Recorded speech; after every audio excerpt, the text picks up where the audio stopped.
BJP नेता वरुण गांधी पिछले कुछ समय से अपनी पार्टी से नाता तोड़ने और कांग्रेस से रिश्ता जोड़ने को लेकर एक के बाद एक कई संकेत दे रहे थे। ऐसा लग रहा था कि वो जल्द ही कांग्रेस में शामिल होने वाले हैं, लेकिन उनके चचेरे भाई और कांग्रेस नेता राहुल गांधी ने वरुण गांधी के कांग्रेस में शामिल होने की अटकलों पर पूरी तरह ब्रेक लगा दिया है। भारत जोड़ो यात्रा के दौरान वरुण गांधी पर पूछे गए सवाल के जवाब में राहुल गांधी ने कहा कि वरुण और मेरी विचारधारा मेल नहीं खाती है। उन्होंने कहा कि जिस विचारधारा को अपनाया उसे मैं स्वीकार नहीं करता। राहुल गांधी ने कहा कि बेशक मैं वरुण गांधी से मिल सकता हूं, उन्हें गले लगा सकता हूं, लेकिन मैं उनकी विचारधारा को नहीं मान सकता। राहुल गांधी के इस बयान के बाद सोशल मीडिया पर राहुल वरुण गांधी की चर्चा होने लगी है। लोग ये जानना चाहते हैं कि आखिर राहुल गांधी की इस तल्खी की वजह क्या है। क्या कारण है कि दोनों भाई पूर्व पीएम इंदिरा गांधी के पोते हैं, वो एक ही परिवार से ताल्लुक रखते हैं, लेकिन दोनों भाई अलग अलग पार्टियों में हैं और राहुल गांधी अब वरुण गांधी को अपनी पार्टी में स्वीकार करने के लिए भी तैयार नहीं। आखिर इस दुश्मनी की पृष्ठभूमि क्या है? तो चलिए आज आपको बताते हैं इस सवाल के जवाब में छिपी है सास बहू की लड़ाई और विरासत में अपना हक पाने की जद्दोजहद की कहानी। बात इमरजेंसी के बाद की है। तब इंदिरा गांधी सत्ता से बाहर थी। सोनिया गांधी और मेनका गांधी उनकी बहू के तौर पर अपनी अपनी भूमिका में थी। बहू सोनिया इंदिरा गांधी के करीब थी। उन्होंने इंदिरा गांधी के दिल में अपनी जगह बना ली थी। उस समय संजय गांधी की पत्नी मेनका गांधी तब तक एक मैगजीन निकाला करती थी।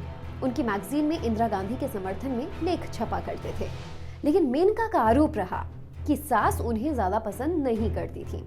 सास बहू और जेठानी देवरानी के बीच थोड़ा थोड़ा मनमुटाव उसी समय शुरू हो गया। आम घरों की तरह इस बड़े परिवार में भी सास बहू में दूरियां बढ़ने लगी।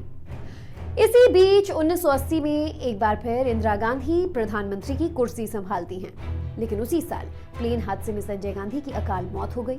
तब मेनका गर्भवती थी।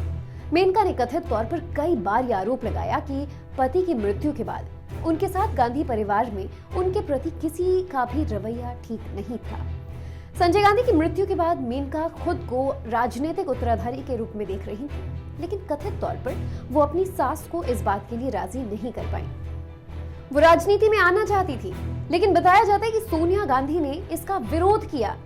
वहीं अमेठी लोकसभा के उपचुनाव में टिकट दिए जाने की बात उठी तो मेनका ने इस सीट पर अपनी दावेदारी जताई, क्योंकि इस सीट पर 1980 में हुए लोकसभा चुनाव में संजय गांधी जीते थे।